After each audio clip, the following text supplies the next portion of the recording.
This song, As by Stevie Wonder, has got to have one of the best chord progressions of any pop song in my lifetime. I mean, check out the chords in the verse.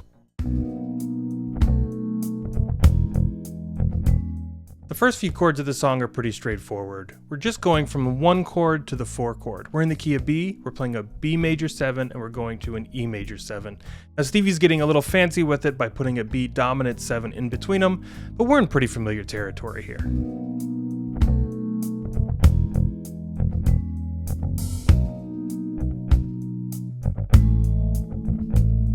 But then Stevie plays an A major 7 chord. That's a little bit unusual because A major 7 is not diatonic. It doesn't belong to the key of B major.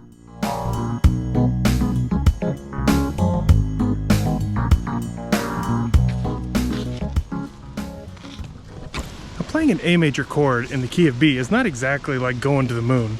It's more like you went for a walk in the woods, you saw a nice flower off to the side, took a few paces off, looked at the flower, got back on the trail.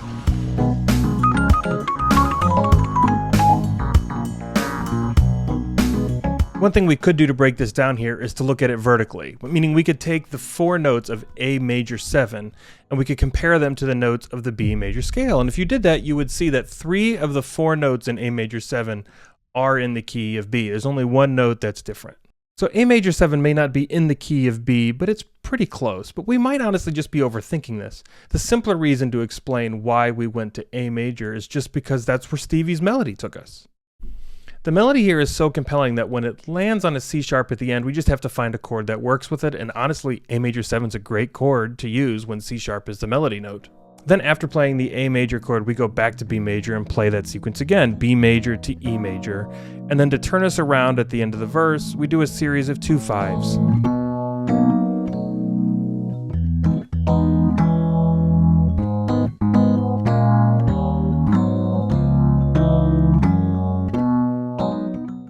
So we're going to do this jazz move where we take a sequence of 2 5 1s and we just stack them back to back, where like the last chord of the first sequence becomes the first chord of the next one, if that makes any sense. So for example, we're going to start with A sharp minor and we're going to go to D sharp 7. That's a 2 5 in the key of G sharp major.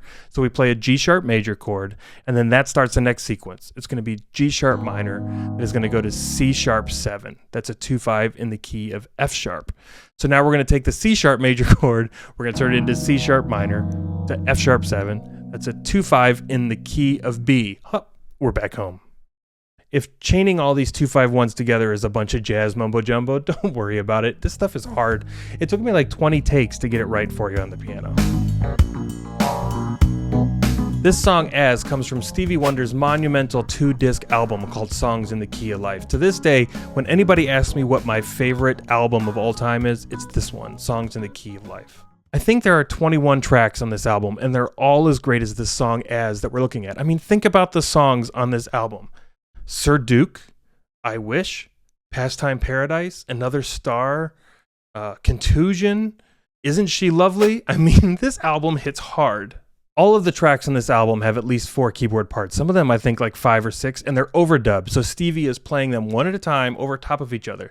In his song Superstition, which is not from this album, Stevie has I think 6 different clavinet parts that are all overlapping at the same time. It's insane. When I get talking about Stevie, I get really excited. I go down these rabbit trails and I got to reel myself back in. So anyway, we were talking about As, and As does have 2 different keyboard parts. Both of them are Fender Rhodes, but it's a little bit unique because these are not overdubs played by Stevie. Stevie only played one of these tracks, and the other one was played live in the studio alongside him. So Stevie's in the studio grooving on the Rhodes and singing over top of it, and next to him is another guy playing the Fender Rhodes who's doing all of these jazzy solos and fills. And do you know who that person was? I just found this out like a month ago. Here, I'll give you a hint.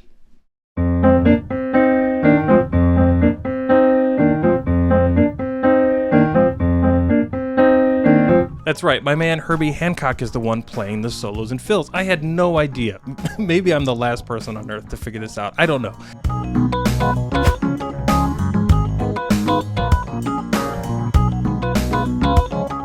But I was so excited. Could you imagine sitting in that room with Stevie on one set of Rhodes and Herbie sitting next to him, and the two of them jamming out on this tune? Oh my gosh. Anyway, I did it again. I'm sorry. I get so excited about Stevie. We were just wrapping up the verse.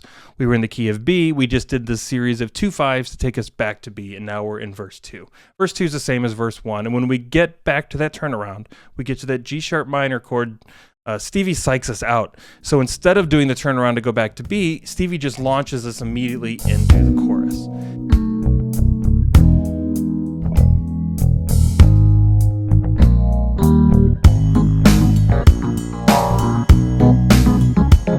So the chorus starts a measure earlier than I expected it to. See, the verse would normally have 2 measures of that turnaround, but Stevie robs one of them and just launches us straight into the chorus early. All right, so look at these chords of the chorus and tell me if you think I'm crazy, because I have read online transcriptions of this. I've read chord charts. I even have a book of Stevie Wonder transcriptions that has this song in it, and all of them have different chords than I hear in the song, specifically the second chord.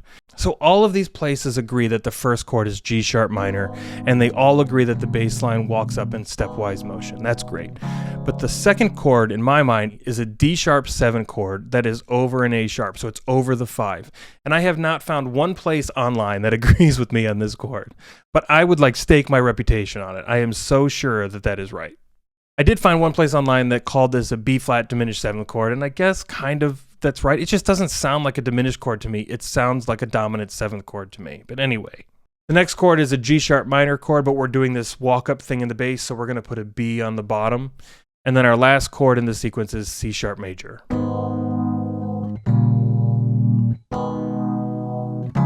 So Stevie repeats this 4-chord sequence a few times in order to create the chorus, but the last time he substitutes the C sharp chord for an F7 altered. That's an F7 chord with a D flat in it. That's a flat 13.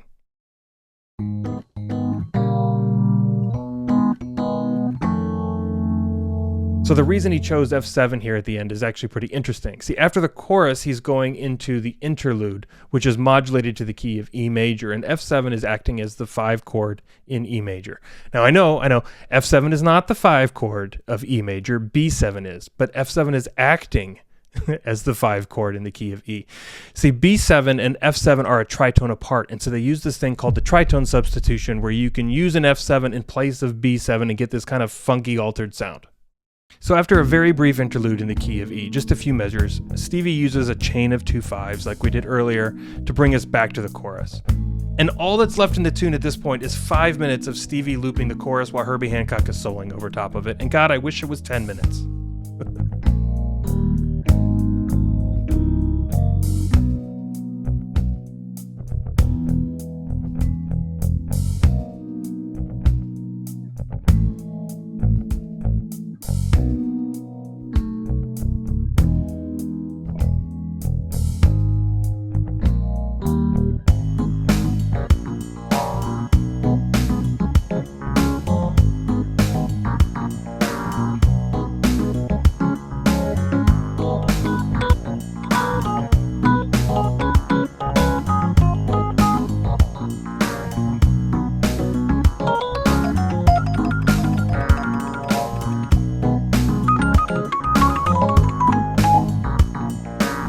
So since you liked this video, hit the like button, and I have handpicked the next video for you to watch. It's this one about the Beatles, Here Comes the Sun, and the wacky time signature they use in the chorus. I will see you next week.